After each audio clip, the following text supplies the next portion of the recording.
Welcome back, folks, to Chapter 3, Part 2. So in that series of videos that you watched, you were able to review and learn more about the function and structure, the structure and function of the plasma membrane. So what we've done so far is we've looked at the external components of a bacterial cell. We've talked about external components, we've talked about the cell wall, and we've talked about the cell membrane. And all of those essentially are the various components of the barrier that allow for a cell to be separate from its environment. Okay. And so also interacting with its environment and other cells within its environment.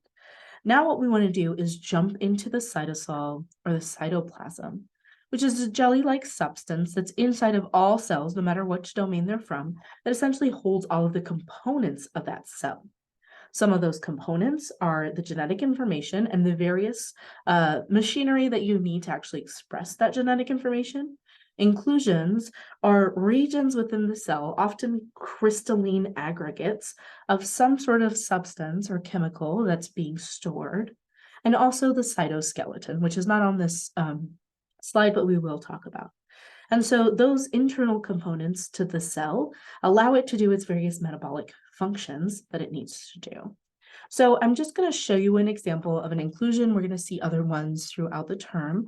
So this is a PHB plastic or polymer that is made by some bacteria, and this can be used as a biodegradable plastic. It's still in research because these real condensed crystalline forms or condensed forms of PHB are often really brittle. And so there's still research as to how we can actually make this relevant to industry, but it is interesting. You'll also see inclusions of gas sometimes, or photosynthetic products, byproducts. We'll see inclusions of sulfur, which we'll see later in the term. So when you see basically bacterial cells having these storage components where they're aggregating, oftentimes in crystalline structures, some component that they want to store. Okay. Now let's talk a little bit about the genetic information within the cell. So you have chromosomes within the cell. The chromosomes hold all of the essential genetic information. Oftentimes, bacterial cells will just have one or two chromosomes, not more than that. Okay, and those hold the essential genes that are needed for that cell. But you also, within bacteria, have what are called plasmids. And plasmids are smaller, oftentimes circular, as opposed to chromosomes, which are oftentimes linear or circular, depending on the organism, but they're much longer. And so as opposed to those chromosomes, you have these plasmids, which are very, very small. And they just have a couple of genes on them that are relevant to some specific need. Okay. And oftentimes things like antibiotic resistance will be on plasmids. And these plasmids, one, they allow for that organism to have that characteristic or express those genes. They also are replicating within themselves so that the plasma itself, so that it can be shared between the peers of that organism. So this organism can actually share through pili, which we had mentioned before, these plasmids with other organisms that are their peers. So that's the horizontal gene transfer. They're also replicated when the cell replicates and produces daughter cells as well. But the whole chromosome that we know of isn't shared with peers, although it is transferred into daughter cells, whereas plasmids are. So they're very interesting, very relevant within the medical setting and within kind of food storage and things like that, because they carry oftentimes these antibiotic resistance genes or toxin genes that become relevant in those settings. Okay. We will continue our discussion of genetics specifically in Chapter 7, and we'll talk more about what's going on with chromosomes and plasmids. But one thing that we absolutely need to be able to express chromosomes is that we need, and plasmids, we need ribosomes.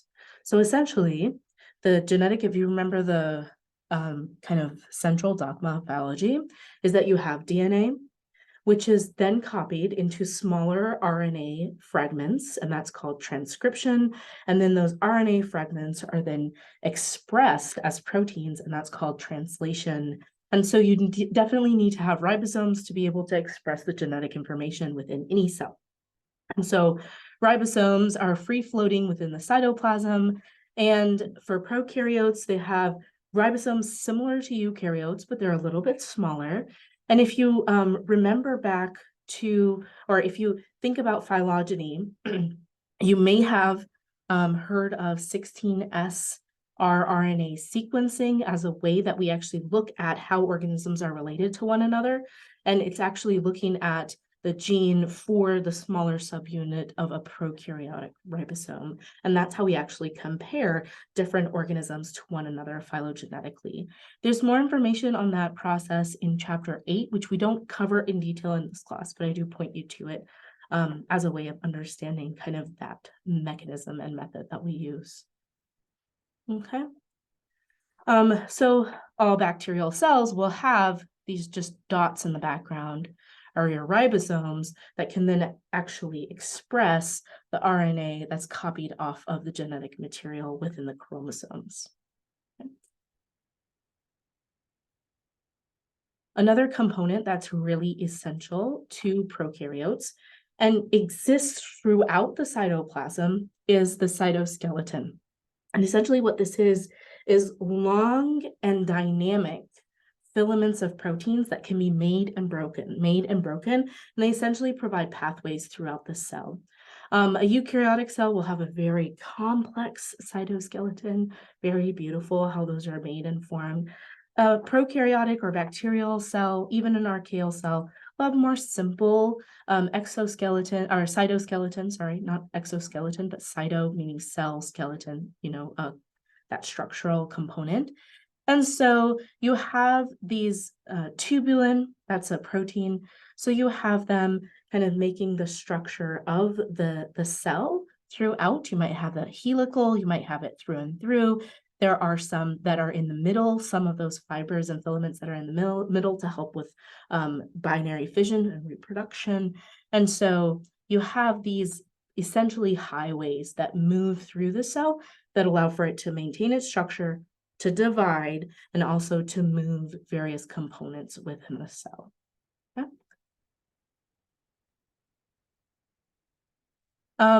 Another thing that some organisms will have, and we'll come back to this throughout the term, is endospores.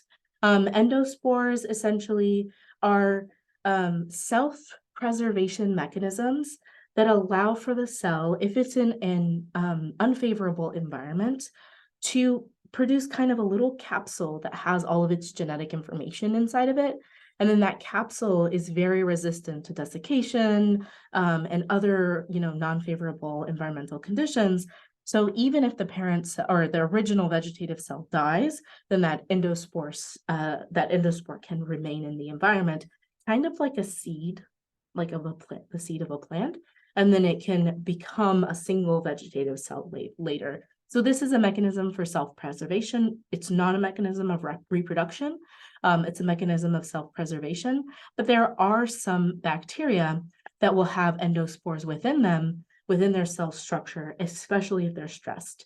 And so there are a couple of different genera that will do this. Bacillus and Clostridium are common. And I think there's actually misspelling in this image right here, which actually is provided by the text. So do note that that is a misspelling of Clostridium. Okay, so these are essentially the components that we have of our bacterial cell. Oh, we hadn't seen this. This is just a beautiful image of a helical cytoskeleton within a bacterial cell. Okay, so what we've covered so far is the external components of a bacterial cell. We've covered the cell wall and how there are various different formations of the cell wall that give us an idea of who those organisms are. We're going to continue that discussion throughout the class. We've talked about the cell membrane and its structure and function. And we've talked about some of the components that exist within the cytoplasm and the cytosol. So that's essentially our discussion of bacteria. The next thing that we're going to do is compare some of these components with archaea and talk about how archaea are sometimes different from the structures within bacteria. Archaea will just be a little bit different. So we'll kind of continue our discussion of bacteria by comparing them to archaea in a minute. What I want you to do is pause and finish up your discussion post for this chapter. And so there are a couple of structures within a cell that can be a little bit confusing, can be related to one another. So I want you to choose one of these three groups of structures: flagella, pili, or fimbriae, or chromosomes, plasmids, and endospores. Choose one of the two groups. You're welcome to do both, but you're only required to do one. And define out each of these terms and say how they're related, but also different from one another. Okay? And so that'll be the second part of your discussion post for chapter 3. So go ahead and pause there, complete that part of your discussion post, and come back into the video for our discussion of Archaea.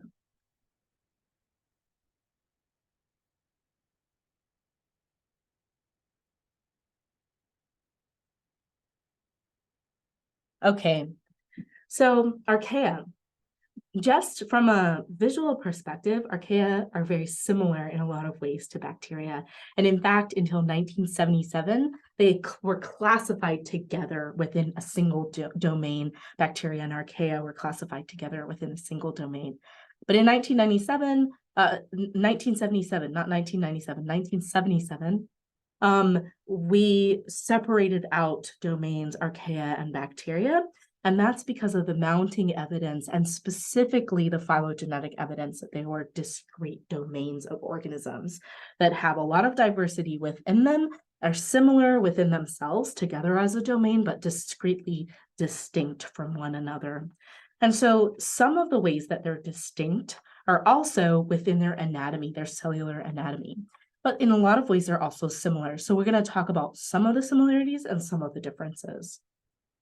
So archaea, from a morphological perspective, are similar in that they do have glycocalyces and they do form biofilms. That's really important for prokaryotes generally to be able to aggregate around resources. Actually, that's really important for organisms generally, right? They do have flagella, although the flagella are they're much smaller. They're about half as thick as bacterial flagella. And they are also, bacterial flagella are larger and hollow, whereas archaeal flagella are thinner and not hollow. They don't have hollow, they're not hollow in the middle there. Another really important thing is that bacterial flagella are actually powered by the movement of ions through the plasma membrane, whereas archaeal flagella are powered by ATP. We're going to talk more about ATP in coming chapters as well, but it is the energy currency of the cell. So a couple of differences between flagella in archaea and bacteria. Then archaea also have fimbriae that allow them to adhere to other surfaces, but they have this interesting type of fimbriae called a hammy that is just really, really interesting. And it's got this amazing little structure like an anchor of a ship. And so this is a single hammus. And then oftentimes a cell will have many hammy, and those allow for adherence to structures. It also kind of looks like the barb on jellyfish and other relatives of jellyfish. Very interesting structure that allows it to hook into surfaces, but also adhere with other cells as well. Okay. So maybe we could even add hammy to this list here. So that we have these four words: flagella, pili, fimbriae, and hammy. And flagella, pili, and fimbriae all exist within both bacteria and archaea, but hammy are unique to archaea.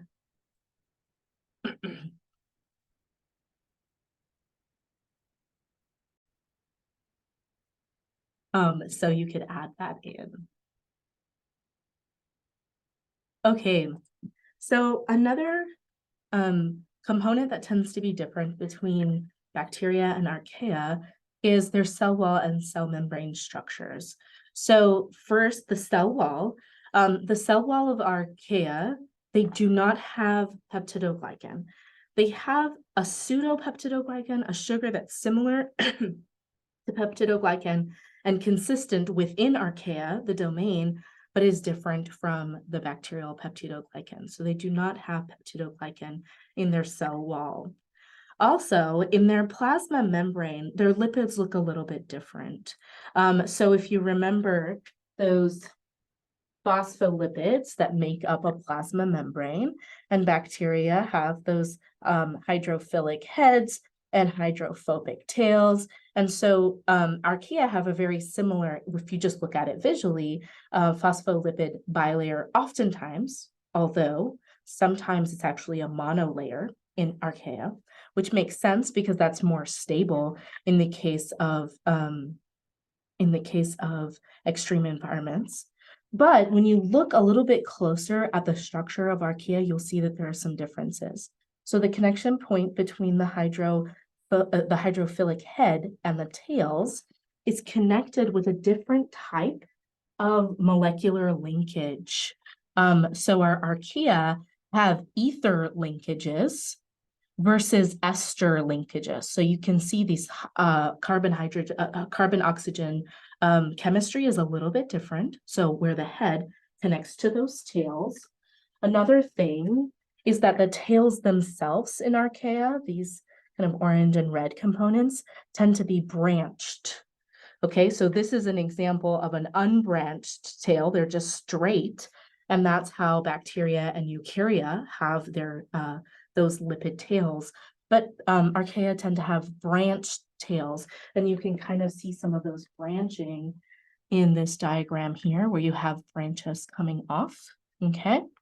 And as we said, sometimes that bilayer is actually a monolayer, which is more stable under extreme environments. One more thing is that if you look at these phospholipids, they're actually mirror images of one another. And so the way that they're arranged is in mirror image. Archaeal phospholipids are mirror images of what we see in bacteria and eukarya. So when we clearly can see that there's phylogenetic differences between these groups, and we can see some of these morphological differences as well that are consistent within groups, it allows us to kind of identify these organisms, okay? Archaea have similar shapes to bacteria, cocci, rods, spirals, so on and so forth, but they also have some unique pleomorphic shapes and some other, interesting shapes as well. Just like bacteria have a diversity of shapes, archaea do as well. Okay. In terms of, if we go internal to archaeal cells, their ribosomes are slightly different as well. And they do have a fibrous cytoskeleton, and they still have circular DNA, just like bacterial do. The proteins within their ribosomes are a little bit different, and some of the enzymatic machinery that they use to actually then express their DNA into proteins is also different, but consistent within domain archaea. Okay. And so you have this table 3.3, which kind of compares archaea and bacteria, and you can see the various structures and components within. Okay. Now, the rest of our chapter 3 in the book actually covers the eukaryotic cell. Okay. Here, so eukaryotic cells tend to be larger, they tend to be more complex, they're compartmentalized, they have some differences. For example, these motility structures are called cilia versus the ones that we talked about in prokaryotes. And they're representative of our cells, right? Our cells are eukaryotic. We will not have a detailed discussion of eukaryotic cells, and you will not be responsible for that content, but I would recommend that you look over that section to get an idea of some of the differences between eukaryotic and prokaryotic cells. Although I do assume that based on your prerequisites for this class, you do have that preliminary information. So that's basically that for chapter 3. In chapter 3, we talked about the characteristics of life. We zoomed into the morphology of a bacterial cell and talked about its components from outside in. And then we had a brief discussion comparing a bacterial cell to archaeal cells to remind us that they are distinct in terms of both their morphology and phylogeny and their separate domains. And so we had a number of videos that we watched in complement to the lecture. There are a couple of prompts for discussion that you will post to D2L. Thank you for listening, and I look forward to seeing you in our next video. Take care.